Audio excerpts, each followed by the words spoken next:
La file était longue devant l'entrée principale de l'Assemblée législative ce matin. De nombreuses personnes ont voulu rendre un dernier hommage à l'ancien premier ministre Peter Lougheed, en poste de 1971 à 1985.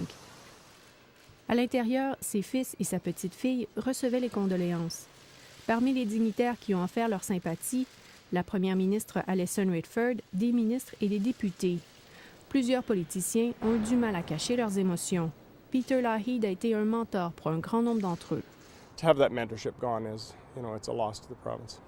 What's your first memory? Pour le président de la Chambre, l'ancien premier ministre albertain sera difficile à oublier. Il se trouve ici, à mon cœur, toujours. Difficile pour la majorité d'entre eux de nommer le principal héritage laissé par Peter Lougheed, tellement la liste de ses réalisations est longue.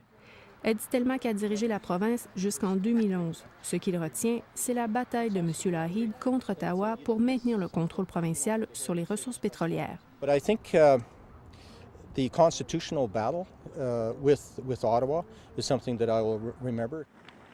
Certains le considèrent comme le père de l'Alberta moderne. C'est lui qui est à la tête de la dynastie conservatrice albertaine qui se poursuit encore aujourd'hui. Je pense qu'il a surtout modernisé l'État provincial.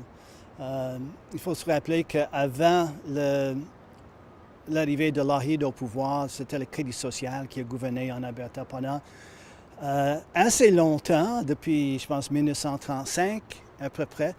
La dépouille mortelle de Peter Lougheed restera exposée jusqu'à demain, 18h. Jessica Leroux, Radio-Canada, Edmonton.